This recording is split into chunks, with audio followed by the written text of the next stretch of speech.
E aí pessoal, eu sou o Jadson Gomes, estamos de volta aqui com mais um episódio no Capitalistas de Merda, né? Já fazia um bom tempo que eu não aparecia por aqui para falar sobre algum assunto e hoje nós vamos falar aí sobre o Coded Bias, o documentário que saiu na Netflix, né? Eu fiz aqui um vídeo e podcast falando, né, sobre o outro documentário que saiu lá, né? Um documentário muito mais focado nas pessoas que saíram do mundo do Vale do Silício, das grandes empresas que criaram algoritmos e soluções tecnológicas que impactaram demais a sociedade de uma maneira ruim, e dessa vez muita coisa ficou faltando naquele documentário. Eu vou falar um pouco sobre isso e agora vamos falar então um pouco sobre o Coded Bias. Antes de entrar no assunto, muitas pessoas chegaram aqui no canal no YouTube e também aí nas plataformas de podcast.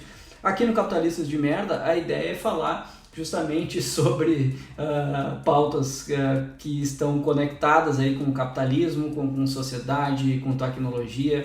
Eu sou o Jadson Gomes, eu trabalho com tecnologia há quase 20 anos e tenho tentado nos últimos anos olhar para um lado um pouco diferente, que não só da tecnologia. Isso é muito importante, né? A gente ainda tem esse estigma de que as coisas andam separadas, mas não, é muito pelo contrário, as coisas andam juntos, desenvolvimento de software, desenvolvimento de tecnologia e sociedade, tanto que nos últimos anos a gente tem visto aí uma série de soluções tecnológicas vindas do Vale do Silício ou não, que impactam diariamente nas nossas vidas. Então, essa é a ideia de falar aqui. Eu sou empresário, né? Então eu sou um capitalista de merda, então eu gosto de trazer assuntos justamente relacionados também a empreendedorismo e tudo mais. Então, muito obrigado para quem se inscreveu aí no canal e para quem me cobrou aí nas últimas semanas sobre mais conteúdo aqui.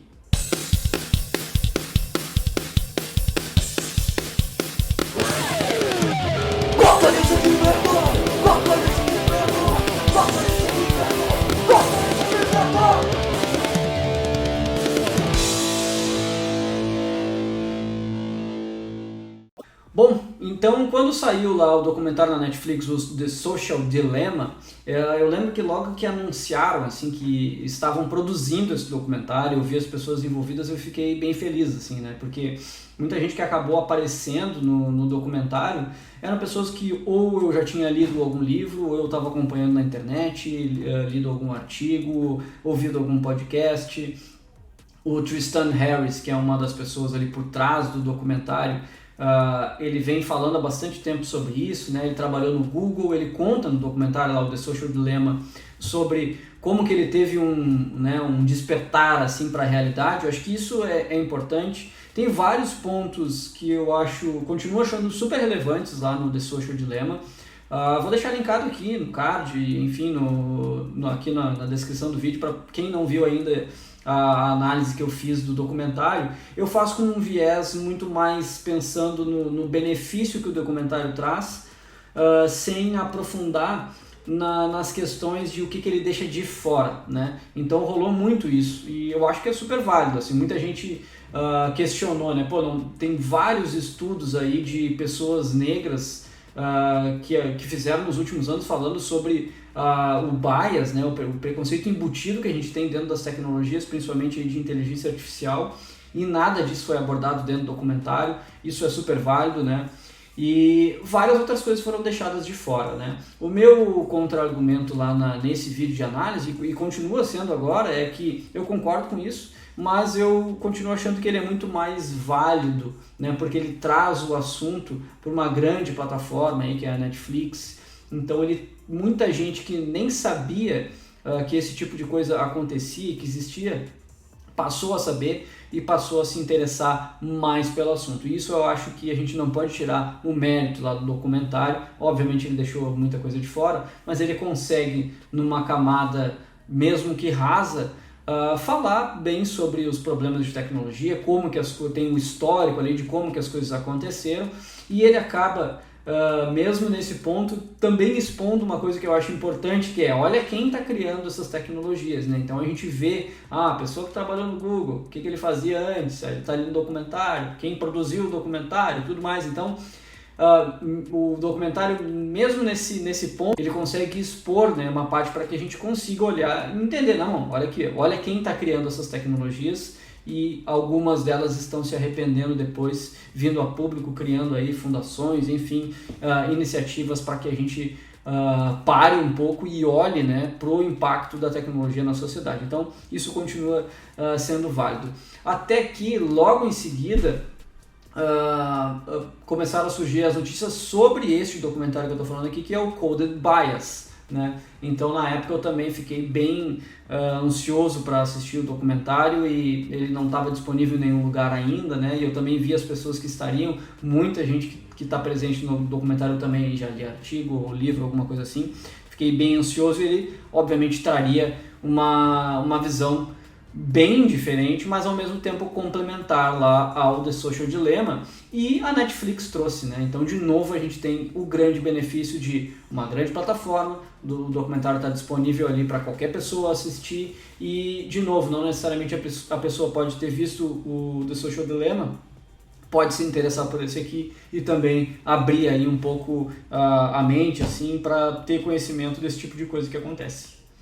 Então é muito legal, assim, né, que o documentário começa, né, que a narrativa ali é conduzida pela Joy, a Joy Buolamwini, né, que ela começa contando, assim, eu não vou entrar em muitos, não é questão de spoiler, né, mas não vou entrar em muitos detalhes, assim, mas eu montei aqui um roteiro para que a gente siga uma narrativa para tentar entender, e eu vou comentar alguns pontos aqui que eu achei interessantes, né. Então tudo começa, assim, com o não reconhecimento do rosto da Joy, né, uma pessoa negra, num projeto que ela estava desenvolvendo que justamente precisava de reconhecimento de rosto, né?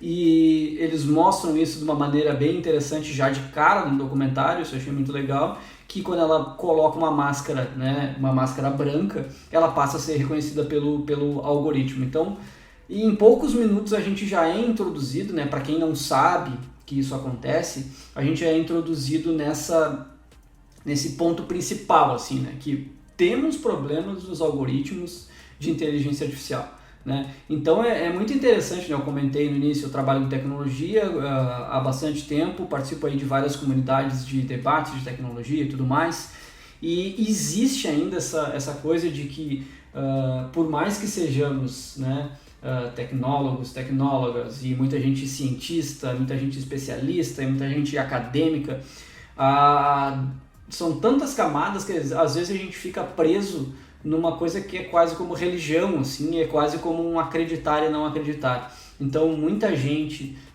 independente de viés de entendimento político, alguma coisa assim, não consegue perceber essa camada, né, que é uma camada problemática que já está há anos sendo estudado pela Joy, por um monte de gente, né? Então nós temos problemas, né? Então eu acho sempre isso até engraçado, né? O ponto que a gente chegou de conseguir ao mesmo tempo criar a tecnologia, saber como funciona e não conseguir identificar um problema, né? Então eu achei isso muito legal. Para mesmo quem não entende de tecnologia, logo nos primeiros minutos, assim, a gente já é de uma forma até lúdica introduzido ao assunto, que é tipo, não, mas como assim um computador, né, uma câmera, porque a gente está acostumado a ver as benesses disso, né, tipo, um computador, uma inteligência artificial, que é praticamente uma divindade, né, uma inteligência artificial que reconhece a minha voz, uma inteligência artificial que reconhece o rosto do meu cachorro, do meu gato numa foto, tudo mais, é tudo muito mágico, né? Então essa camada mágica, assim, que eu acho que é a coisa mais nociva que a gente tem hoje dentro aí do mundo da tecnologia, e eu acho que esse documentário aqui, Coded Bias, ajuda já no início a mostrar para quem tem um pouco de interesse a enxergar isso. Não, peraí, como assim, né? Uma inteligência artificial não reconhece uma pessoa negra, por quê? E é aí que a gente tem o pontapé inicial do documentário, que eu achei muito bom. Outro ponto que eu achei muito legal, né, é que a Joy, já logo no início, ela mostra o problema e já começa a contar assim, a trajetória dela, de como que ela chegou, né? Obviamente isso impactou nesse trabalho dela, na pesquisa dela, né? E aí a partir daí ela começou a estudar por que isso acontecia. Eu já entro nesse ponto do porquê, né, para caso vocês não tenham visto lá ainda no documentário. E ela também já começa a mostrar a conexão dela com a Catherine New, né? Então a Catherine New, ela também participa lá, acho que, se eu não me engano, ela tem uma pequena participação lá no The Social Dilemma, E a Cathy O'Neil também influenciou no estudo aqui da Joy, né? Justamente porque a Joy já tinha participado de uma, enfim, acho que de uma assinatura de livro, alguma coisa assim, da Cathy O'Neil, que ela escreve sobre os algoritmos aí. A Cathy O'Neil, ela é autora do livro, né, Weapons of Math Destruction. Vou deixar um link aqui, que é um review que eu fiz lá no meu blog, jardson.com. Quando eu li, isso aqui foi em 26 de janeiro de 2020, eu fiz essa análise e também esse livro me impactou bastante, assim, quando eu li na época. Ele já tinha saído há alguns anos, e a Joy conta, né, que ela também foi impactada por conta de tudo que a Cathy O'Neil conta nesse livro e consegue contextualizar. Então, achei legal. E a Cat, ela também participa aí ao longo da narrativa do documentário, mostrando aí também o trabalho que ela fez lá no Weapons of Math Destruction, né, e sempre conectando aí com o trabalho da Joy. Isso eu achei muito legal também. Uma coisa que é falada ali no documentário, que eu até anotei aqui para recompartilhar, porque eu achei muito interessante, é que os seres humanos, eles são racistas e machistas e tudo mais de ruim, né? A gente tem essa característica, né? No momento que a gente vive, no Brasil principalmente, e no mundo, na real, né? Isso está bem em evidência, assim, né? E esses algoritmos, né, de inteligência artificial, aí, eles replicam muito isso, né? Mesmo sem a gente notar. Então, respondendo ali o que eu comentei de tipo, tá, mas por que o algoritmo, por que aquele software que a Joy estava usando não reconheceu, né, o rosto dela? Por que isso? E, de novo, a conexão é justamente essa, né? Porque os seres humanos que criaram a tecnologia são seres humanos que têm esse viés, né, de uma maneira ou de outra, às vezes implícito, às vezes explícito, né? Então, basicamente, assim, né, para tentar explicar para quem ficou com mais curiosidade, para uma inteligência artificial funcionar, machine learning, a gente precisa de uma massa de dados muito grande. Tem esse ponto interessante da inteligência artificial, né? Ela existe há muitos anos já, muitos anos mesmo, e somente agora nos últimos anos a gente conseguiu ter mais aplicações. E isso tem um motivo, né? Um motivo bem óbvio até, que a gente não tinha massa de dados suficiente para conseguir treinar essas redes, né? Redes neurais, machine learning e tudo mais. Eu não sou especialista em inteligência artificial, eu entendo de programação, né? Mas uma inteligência artificial, machine learning, é programação, né? Isso que a gente tem que entender também. Não existe mágica, né? Não existe mágica na inteligência artificial, apesar de que as grandes empresas de tecnologia venderam isso, né? E a sociedade acredita que de fato as coisas funcionam de uma maneira muito mágica. Então, o que eu estava dizendo a gente precisava de uma massa de dados para que fosse possível chegar onde a gente chegou hoje com as tecnologias mais avançadas aí de machine learning. Então, por que acontece isso que a Joy apresenta no documentário, entre várias outras coisas, né? Como tu precisa de uma massa de dados para treinar uma inteligência artificial, se essa massa de dados ela foi feita com um viés específico, o resultado vai ser justamente baseado nessa massa de dados. Então é basicamente isso, né? O dataset, né? Enfim, o que possibilitou a criação desse software que a Joy estava utilizando era baseado numa massa de dados que continha um viés racista, né? De uma maneira ou de outra, que fazia com que o resultado final não fosse possível reconhecer o rosto dela, por exemplo. Isso é um exemplo. Existem N exemplos de um viés embutido dentro tanto de dados quanto da programação, do jeito que é feito, né?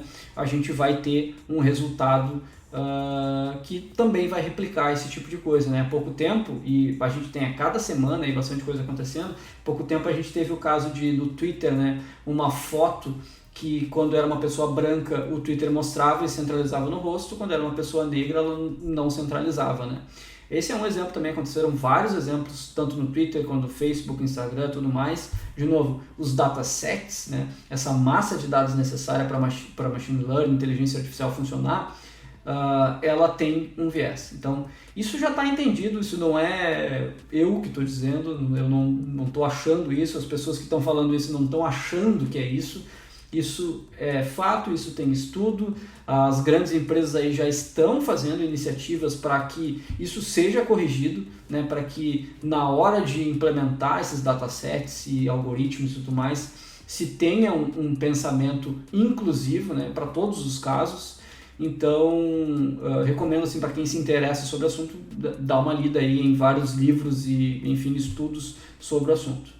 Um outro ponto que eu achei bem interessante, assim, né, que é comentado num documentário que, por exemplo, é contra a lei, né, que a polícia faça a biometria das pessoas, por exemplo. Ninguém pode te parar aqui no Brasil do nada e fazer biometria, né? E isso nos Estados Unidos também, acredito que na grande maioria dos países. Me faltou conhecimento aí para saber sobre isso, mas enfim, esse é um ponto que eu achei interessante, assim, e claro que eu estou sendo bem abrangente aqui no documentário, eles também são, mas eu acho que para mim funcionou para um exercício de raciocínio que eu achei legal, que é, se isso é contra a lei, né, que a gente seja, né, tagueado, né, e que tenha biometria e tudo mais, por que uma câmera que pode ser muito mais do que uma biometria, né, faça isso? Então aqui no documentário eles mostram que, como na Inglaterra, eles criaram um sistema de monitoramento baseado em câmeras justamente para conseguir ali, de alguma maneira ou de outra, identificar possíveis criminosos, né?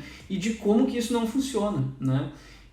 Mas além disso, né, é pior do que isso, porque quando a gente tem câmeras funcionando o tempo inteiro, gravando esses dados, analisando, utilizando algoritmos, né, com um viés e tudo mais, o resultado é catastrófico, assim, né? Primeiro que como que a gente aceita isso, né? Eu até anotei aqui para falar. Como que a gente aceitou e achou legal, por exemplo, o Google mapear o mundo inteiro com aquele carro, né, que vocês devem ter visto em algum momento da vida, aquele carro que ia passando com uma câmera mapeando tudo, né? Então tem até um caso interessante aí desse projeto e como que isso impactou aí na vida de todo mundo e como possibilitou a criação aí do Pokémon Go, por exemplo, entre várias outras coisas. Mas como que a gente achou que isso era super legal, né? E tem um lado tecnológico e tem um lado útil, sim, mas a gente tem esse lado da vigilância que ele é absurdo, assim, né? Então, esse é um ponto para pensar, assim, bom, se uma câmera, né, consegue filmar, consegue analisar e ter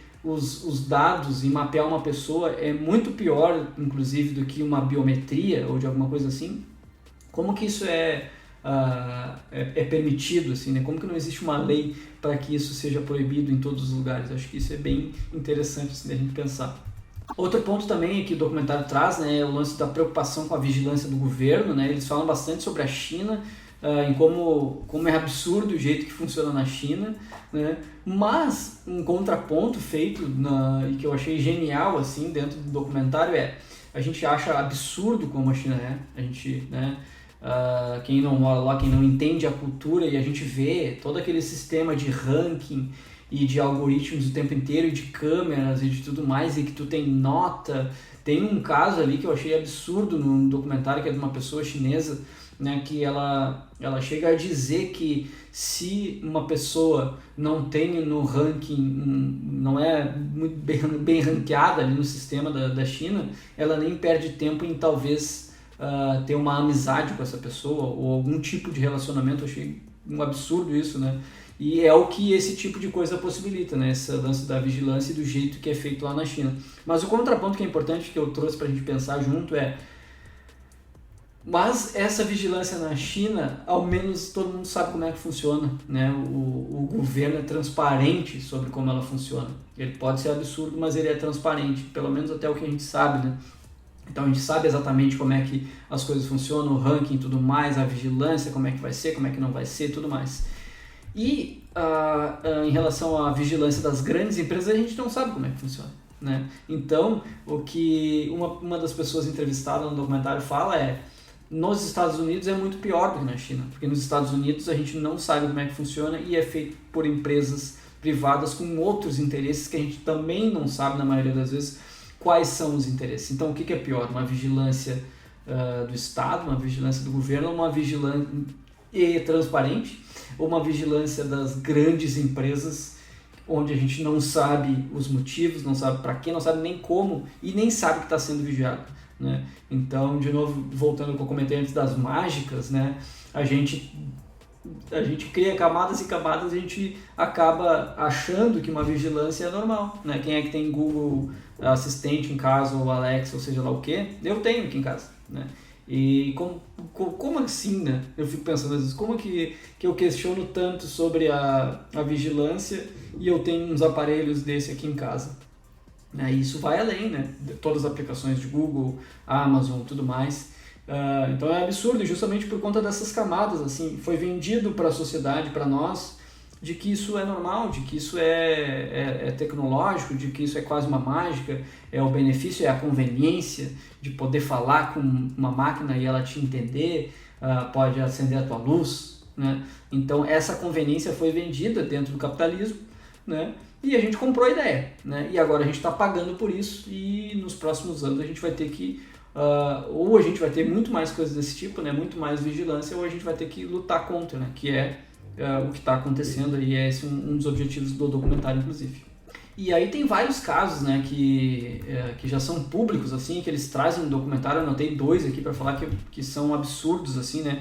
Um é sobre um condomínio nos Estados Unidos que implementou, né, um sistema absurdo, assim, de vigilância com câmeras, com reconhecimento facial, e que poderia inclusive saber se a pessoa pagou, né, o aluguel ou não, e não deixar nem a pessoa entrar. Olha só o nível, né, de absurdo desse sistema, né? E é óbvio que os algoritmos de reconhecimento facial, e esse condomínio era numa periferia, né, lá nos Estados Unidos, não me lembro exatamente qual lugar. A empresa daquele condomínio também gerenciava condomínios em bairros de pessoas ricas e tudo mais, e não implementava esse tipo de coisa. Então foi justamente focado, né, numa zona periférica, numa zona com um foco em, olha, vamos implementar isso aqui justamente, né, utilizar o reconhecimento facial, utilizar a tecnologia ao favor do capitalismo e a favor dos vieses implementados dentro enfim, desses algoritmos. Achei um absurdo isso, né? Não tinha conhecimento ainda. E o outro é sobre o sistema que a Amazon usava, né, para vagas que desconsiderava mulheres. Isso eu já tinha lido, algum artigo falando sobre isso, é bem interessante, né? Interessante de absurdo, né? Que é a Amazon. Isso aconteceu no Brasil também, em várias empresas do mundo, né, de utilizar sistemas de RH, né, que automatizam a contratação. Imagina aquela coisa, aquela velha mágica, de novo, voltando aqui, né, uma mágica de um sistema de RH que consegue avaliar currículos e te dizer quem é melhor e quem é pior. E a Amazon utilizava esse sistema, e o sistema completamente desconsiderava mulheres, né, e de todos os testes feitos não importava, né, a mulher tinha PhD, o homem tinha faculdade, o homem era escolhido. Não importava a combinação, né? A mulher era sempre descartada. Por quê?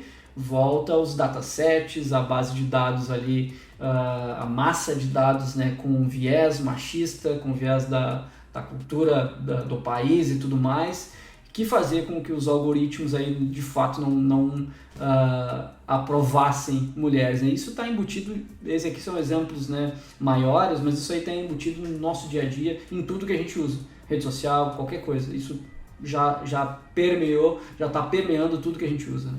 Uma coisa que a Cat fala no documentário, que eu achei interessante também, é que como a internet é desigual, né? E aí eu obviamente lembro do Tim Berners-Lee e de todo o trabalho que ele vem fazendo agora, né? Porque a internet ela nasceu justamente por contrário, né? Ela nasceu para que a gente tivesse uma democratização do acesso à informação, né? E possibilitasse que a gente fizesse muito mais coisas e que isso fosse para todo mundo de fato. Esse era o objetivo da web, né? Não da internet. Então aqui a Cat fala como a web e a internet ela é desigual, assim, né? E que as coisas são customizadas já, né, há um bom tempo, para ricos e para pobres. O caso que eu comentei do condomínio que implementou o reconhecimento facial para conseguir interferir ali em quem paga, quem não paga, alguma coisa assim, é totalmente focado, né, para pobre. E a gente também tem para rico, né, que é, sei lá, modelo de publicidade também, que também consegue segmentar. Isso é absurdo, a Cat fala isso no livro dela, de modelos de dados de inteligência e de machine learning que conseguem identificar o comportamento e conseguir saber, esse para mim é o mais absurdo, né, de conseguir saber o quanto uma pessoa tem a capacidade, né, de se endividar, né? Então olhem que absurdo. Então isso acontece há muitos anos, tá? Isso aí não é nem advento da web, de machine learning e tudo mais, né? Isso já acontecia antes, né, principalmente no mercado financeiro, e acontece.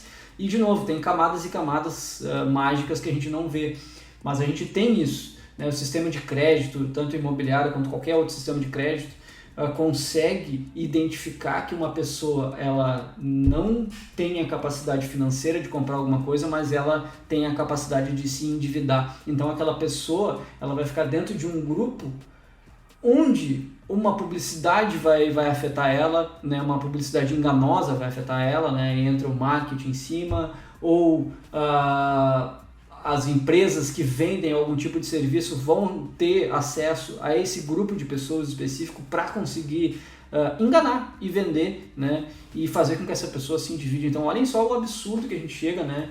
Ao ponto de que o capitalismo promove isso, né? A gente consegue identificar qual pessoa que consegue ficar 50 anos endividada e fazer um target nessa pessoa. Então, a pessoa vai viver uma vida miserável, né, por conta desse tipo de ação que é totalmente automatizada, né? Esse é um absurdo. Então, a sociedade ela já funciona assim, né? E a sociedade é de fato desigual dentro do capitalismo, né? E a internet ela amplifica. Esse aqui é um ponto interessante que eu já falei várias vezes aqui no Capitalista de Merda, né? De que a gente tem essa ilusão de que internet, web, enfim, tecnologia replicam a sociedade, mas na verdade é pior do que isso, porque a gente na tecnologia a grande maioria das coisas é sempre exponencial. No caso da internet é bem isso, né? Se a gente tem uma sociedade que é desigual, na internet a gente vai ter isso vezes 10, vezes 20, sei lá, é totalmente exponencial, né? Então, obviamente, né, a internet a web nasceu com esse intuito de democratizar acesso para todos, e em poucos anos, aí 20, 30 anos, isso já foi subvertido pelo capitalismo, enfim, pela sociedade, e fez com que tudo ficasse desigual também, né? Outro ponto que eu achei legal, assim, é que é interessante pensar, né, que o sonho, né, eles falam isso no documentário, o sonho dos governos sempre foi e continua sendo, né, saber tudo sobre as pessoas, sempre é, né? Então a gente sempre tem iniciativas, pega agora no Brasil, nesse momento horrível da história que a gente vive, a gente também tem ações, né, que vão para esse lado assim, de querer unificar bases e tudo mais, justamente para conseguir mapear os dados das pessoas e saber exatamente quem uma pessoa é, enfim, inferir tudo mais. E agora, na real, que a gente tem, então o governo sempre quiser, e a gente tem poucas empresas que possuem esse poder, né? E o poder, e a gente deu de mão beijada esses dados, né? Então, por que o Facebook tem o poder que tem, o Google tem o poder que tem, né? Justamente porque eles conseguiram uma coisa que o governo, né? Os governos aí no mundo nunca conseguiram, que é, de fato, deter, né, toda a informação, saber quem somos, saber o que a gente quer, o que a gente gosta, né? Conseguir prever o que a gente vai fazer. Então é engraçado esse ponto, né, de uma coisa que o governo sempre quis, sempre quer. O capitalismo conseguiu, as grandes empresas conseguiram, né? E o jogo vira então no momento em que agentes mal intencionados usam esse poder, né? Como já é o caso na manipulação em massa, que aconteceu e vem acontecendo com o Facebook e tudo mais, né? E utilizado aí pelos governos autoritários de direita nos últimos anos. Então aí de novo, aquele ciclo, né? O governo sempre quis, não conseguiu, o mundo privado, o capitalismo consegue, e aí o governo em cima, né, pessoas, agentes mal intencionados usam esse poder que foi conquistado aí pelas empresas, né, pelo mundo dos negócios, para conseguir subverter o próprio governo, né? E aí a gente chega no momento que a gente está no mundo, né, no Brasil e em vários outros lugares, né? É legal também mostrar, eles falam aqui sobre um experimento que é bem conhecido lá do Facebook, né, que ele já é público, que fez que 100 mil pessoas a mais votarem numa eleição. Isso antes de tudo aí acontecer. Então o Facebook já sabia, esse estudo ele é público, né? O Facebook já sabia que com alguns segundos, com algumas variáveis, conseguiria influenciar mais pessoas ou menos pessoas votarem, né? Então o poder que essas plataformas têm é absurdo, assim, e eles sabem disso. E utilizaram isso, né, ao longo dos últimos anos. Isso é assustador, né?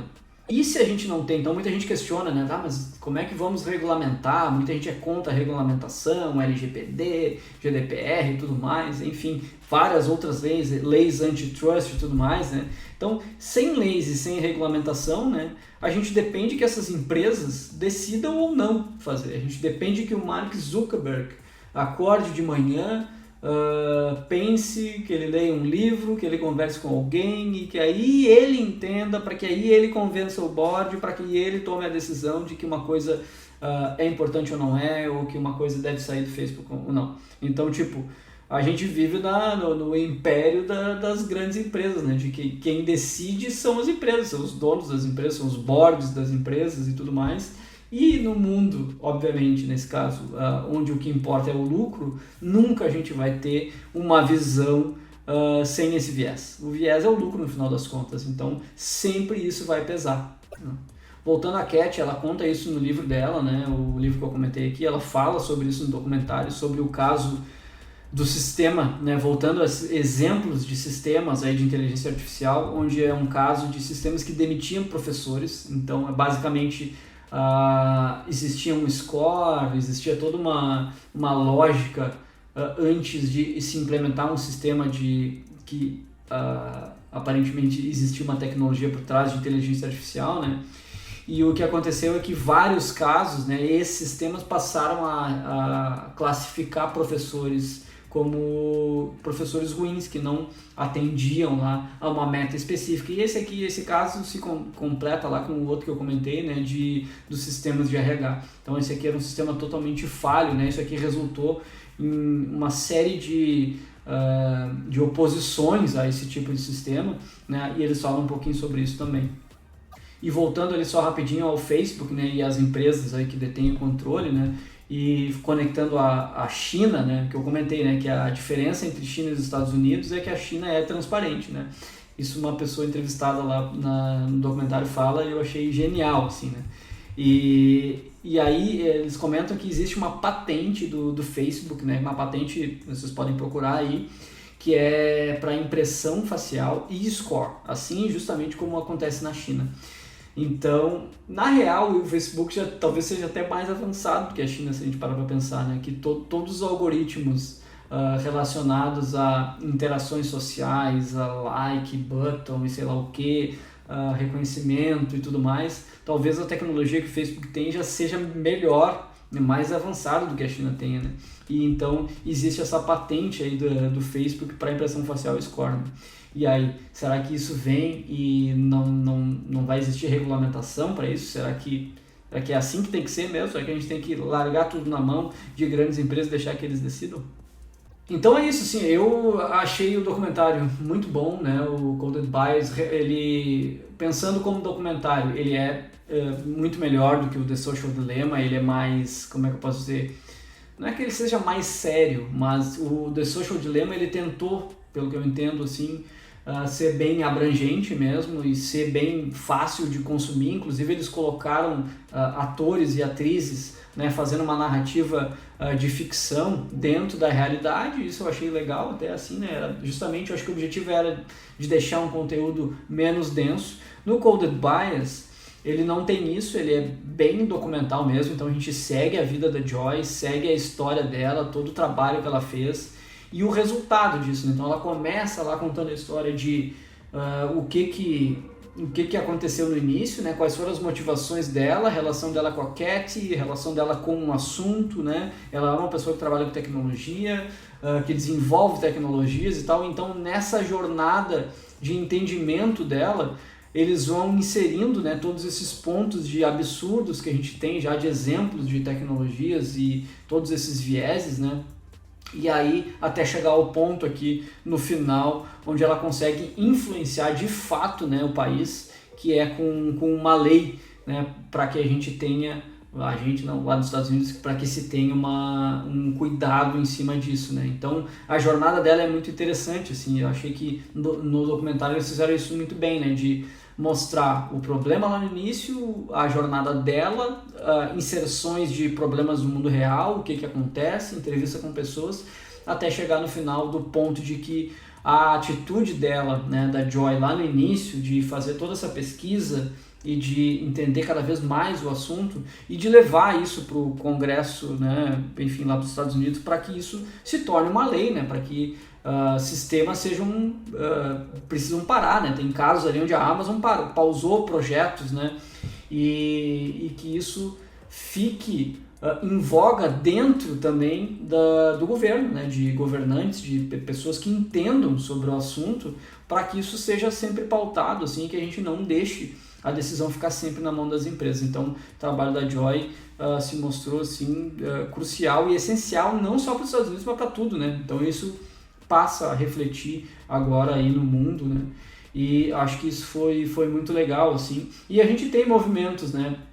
Junto com isso, né, junto com a Joy, todas as pessoas ali que estão, a Sáfia, né, a própria Cat, enfim, outras pessoas que aparecem no documentário que já estão fazendo trabalhos paralelos em relação a isso. E a gente está vendo, né, agora então com o governo Biden lá nos Estados Unidos, a gente consegue observar, assim, né, então a gente tem o Tim Wu indo participar do governo, né, justamente para essa parte de regulamentação de grandes empresas, processos antitrust e tudo mais. Então tem várias pessoas aí desse mundo das Big Techs e na verdade, o que entende esse mundo das Big Techs, dos problemas desses algoritmos, né, tanto para a parte que foi comentado no documentário, quanto para outras coisas, né, quanto para monopólio e tal. Então acho que a gente deve viver um momento lá nos Estados Unidos, né, nesses próximos 4 anos aí de uma intensificação num olhar um pouco mais crítico em relação a toda a tecnologia e ao impacto que a tecnologia causa na sociedade. Para o Brasil isso é muito mais difícil, né, principalmente no momento que a gente vive, porque, em primeiro lugar, aqui as coisas demoram para acontecer, né, e com o governo que a gente tem, ele demora ainda mais, né? Porque existe uma camada aí de alienação absurda que nunca antes visto na história, eu acho, assim, até antes de se ter um acesso à informação tão fácil como a gente tem hoje, né? É muito difícil, assim, né? Então, aqui deve demorar mais, mas o nosso trabalho né, quem se preocupa com esse tipo de coisa de falar. Então o meu objetivo aqui no Capitalista de Merda é falar sobre isso, discutir, entender cada vez mais, aprender e tudo mais. Bom, ficou bem longo o vídeo, espero que vocês tenham gostado. Se inscrevam aqui no canal, se inscrevam nas plataformas aí de podcast. Em breve eu vou lançar uma newsletter assim que tiver mais inscritos. Eu estou usando aqui o site capitalistademerda.com. E é isso, nos vemos numa próxima e até mais.